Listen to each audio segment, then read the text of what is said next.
Hello, hello. I wanted to make a quick video to go over the balance changes that happened recently and how it might affect 10x players. As is always the case, those changes are made with ranked play in mind, but they still affect us.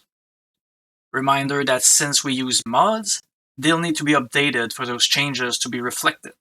So whether you play 10x, 10x 3x, or some variation, it's possible the mod have not been updated yet.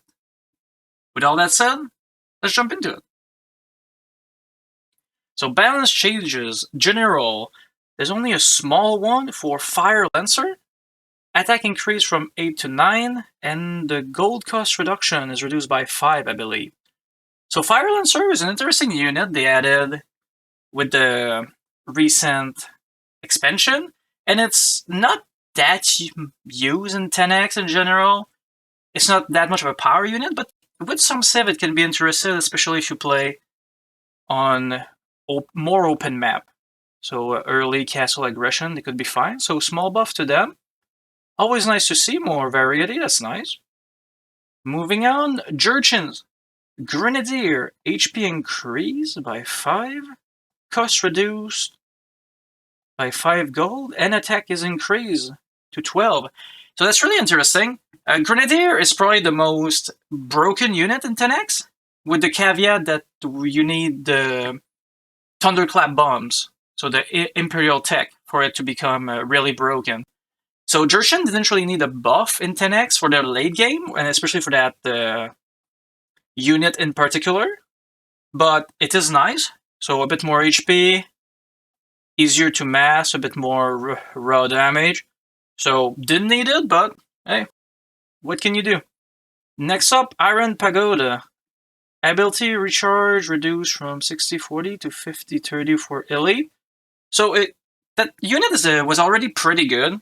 So a small bonus right here, cost reduction as well, which is nice.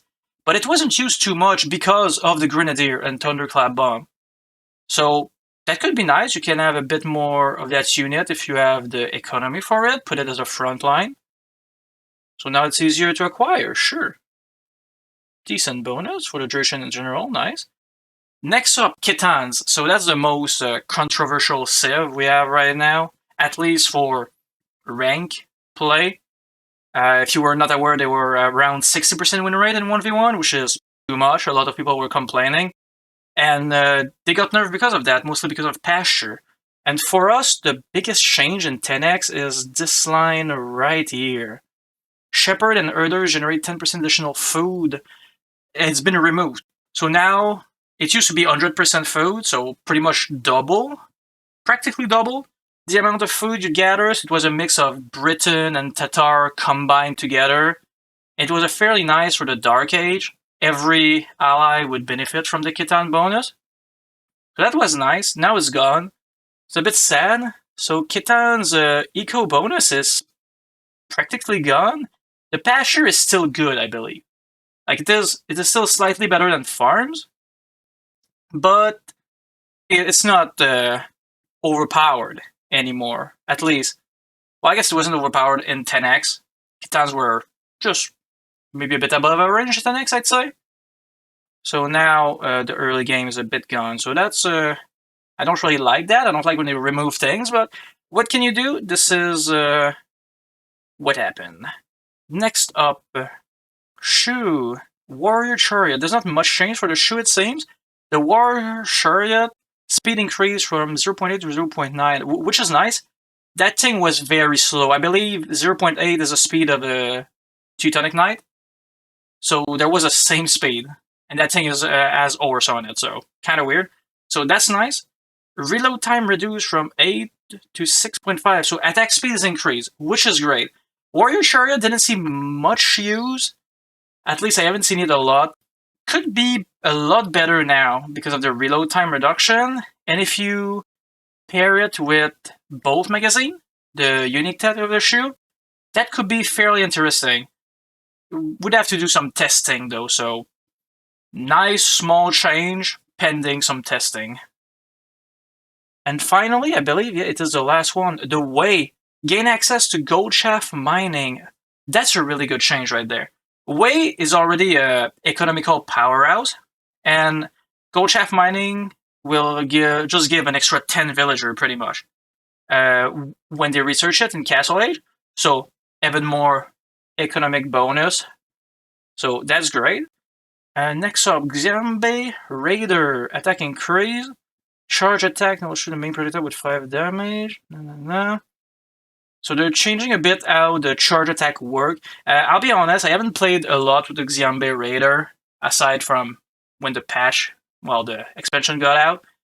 So I cannot say much on that. It's not used that much, but it is a decent Horse Archer unit in Castle Age, especially with their... I believe they get extra HP passively from the Way Civ bonus. So that's a fair unit in Castle Age. So maybe we'll see it a bit more. I have some doubt, but seem to be a bit better now. Also work with party and tactics. And finally, the last change, Tontian. Food generation per soldier is increased from 1.2 to 1.8.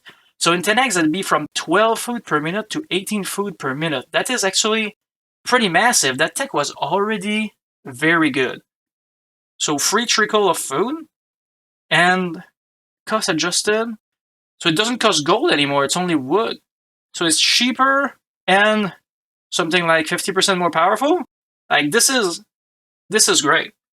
So just rushing that tech early because you already have such a big eco lead because of the amount of villager you're spawning with the Way.